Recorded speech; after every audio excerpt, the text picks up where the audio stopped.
Welcome to new TV Telugu. Janasena పార్టీని క్షేత్ర స్థాయి నుంచి నిర్మించాల్సిందే తప్ప రాత్రికి రాత్రే కాంగ్రెస్ పార్టీ కాస్త వైఎస్ఆర్ కాంగ్రెస్ పార్టీగా మారిపోయినట్లు తమకు సాధ్యం కాదని డిప్యూటీ సీఎం జనసేన అధినేత పవన్ కళ్యాణ్ స్పష్టం చేశారు. వైసీపీకి కాంగ్రెస్ నుంచి రెడీమేడ్ కేడర్ కమిటీలు వచ్చాయని, కానీ జనసేన నుంచి కాకుండా సొంతంగా పునాదులు వేసుకోవాలని ఆయన అన్నారు. మంత్రులు, ఎంపీలు, ఎమ్మెల్యేలు నామినేటెడ్ పదవులు పొందిన 3,000 మందికి పైగా పార్టీ నాయకులతో నిర్వహించిన పదవి బాధ్యత కార్యక్రమంలో ఆయన కీలక ప్రసంగం చేశారు. మన పంట మనమే పండించుకోవాలి, మన తిండి మనమే తినాలి అని పవన్ కళ్యాణ్ వ్యాఖ్యానించారు. పార్టీని కింది స్థాయి నుంచి పై స్థాయి వరకు మనమే బలోపేతం చేసుకోవాలని శ్రేణులకు దిశానిర్దేశం చేశారు.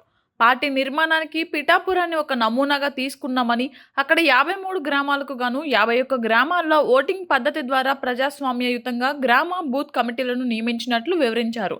ఇదే పద్ధతి రాష్ట్ర వ్యాప్తంగా అన్ని నియోజకవర్గాల్లో పారదర్శకంగా అమలు చేయాలని సూచించారు. త్వరలోనే పార్టీ సభ్యత్వ నమోదు కార్యక్రమం ప్రారంభిస్తామని, మార్చి నాటికి రాష్ట్రమంతా పూర్తి చేయాలని లక్ష్యంగా పెట్టుకున్నట్లు తెలిపారు. మార్చి 14న పార్టీ ఆవిర్భావ దినోత్సవాన్ని జెన్జెడ్ థీమ్తో నిర్వహిస్తామని చెప్పారు. కూటమిలో భవిష్యత్తులో కొన్ని సర్దుబాట్లు, ఇబ్బందులు తప్పవని, వాటికి సిద్ధంగా ఉండాలని కూడా ఆయన హెచ్చరించారు. పదవి అనేది అలంకారం కాదని, అదొక బాధ్యత అని నిరూపించాలని నాయకులకు హితవు పలికారు. నాయకత్వం అంటే గొడవలు పెట్టడం కాదని, అందరినీ ఏకతాటిపైకి తెచ్చి సమస్యలను పరిష్కరించడమేనని అన్నారు. సమిష్టిగా పనిచేసి ప్రభుత్వానికి, పార్టీకి మంచి పేరు తీసుకురావాలని కోరారు. నేను ఆల్మోస్ట్ ఒక 23-24 నుంచి నేను పడ్డ తపన, కొన్ని అనుభవాలు అన్నీ కలిసి ఈ రోజున ఇన్ని దాదాపు 4,000 మంది ఈ రోజున పదవులు వచ్చినాయి.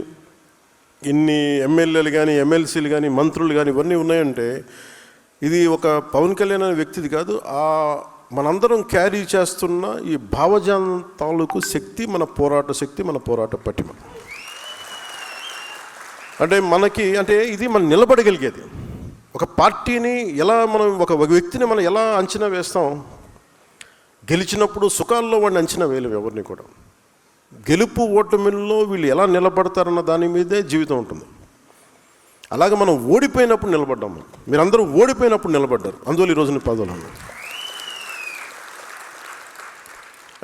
అంటే మనకి ఎలా ఉంటుందంటే, ఉదాహరణకి చాలా రీజనల్ పార్టీస్కి జాతీయ దృక్పథం ఉండదు. మనందరం పోరాటాలు చేసేదాన్ని పదవి బాధ్యత అని ఎందుకు మాట్లాడుతున్నానంటే, మనందరం వీఆర్ బౌండెడ్ టు కాన్స్టిట్యూషన్. రాజ్యాంగానికి మనం లోబడే చేయాలి ఏ పనైనా సరే. అలాంటి రాజ్యాంగానికి లోబడి మనం పని చేసేటప్పుడు మనం ఎలా ఆలోచిస్తామంటే, ఇది మనకు సంబంధం లేదు, లేదంటే మ్యాక్సిమం మన ప్రాంతీయ దృక్పథంతోనే ఉంటుంది. నేను దానికి భిన్నంగా జాతీయ దృక్పథంతో ఉన్న ప్రాంతీయ పార్టీ కావాలి. ప్రాంతీయ పార్టీ దృష్టిలో లేదు నేను పార్టీ పెట్టినప్పుడు. ఒక పార్టీ పెట్టాలనుకున్నాను అంతే. అది ఎందుకు అలాంటి పార్టీ పెట్టాలనుకున్నానంటే, యువతకి సలసలసలక రక్తం కరిగే యువతకి ఇది ఒక ప్లాట్ఫామ్ అవ్వాలి అనుకున్నాను. ఇది అంటే మీ కోపాలు మీరు చూడండి. ఈ మధ్యన ఆపరేషన్ కగార్ కానీ ఎంతమంది నక్సలైట్స్ వాళ్ళ విధానంతో మనం నచ్చచ్చు నచ్చకపోవచ్చు, కానీ వాళ్ళు ఏదో ఒక తపనతో వెళ్ళిపోయారు వాళ్ళందరూ. అంటే ఒక పందాన్ని ఎంచుకుంటే మనం వెళ్ళిపోయి ప్రజలకి న్యాయం చేయొచ్చు, లేదా కొత్త రాజ్యం, కొత్త విధానాలు నిర్మించవచ్చు అన్న ఒక ఆలోచన. It all comes it originates from an ideology, one particular ideology. అది ఏదైనా కావచ్చు. అలాంటిది వాళ్ళు యువత వెళ్ళిపోయి 70s కావచ్చు, 80s కావచ్చు, లేట్ 80s కావచ్చు, వాళ్ళందరికీ ఇప్పుడు 50 ఏళ్ళు వచ్చేసి పోరాటం ఓడిపోయి, న్యాయం చేయలేక అటు ఇటు పడిపోయి, ఎంతమందో చనిపోయి ఇలా కకావికలం అయిపోయింది. ఈ ప్రాసెస్లో పట్టు విడవకుండా నలిగిపోయి చనిపోయారు అందరూ.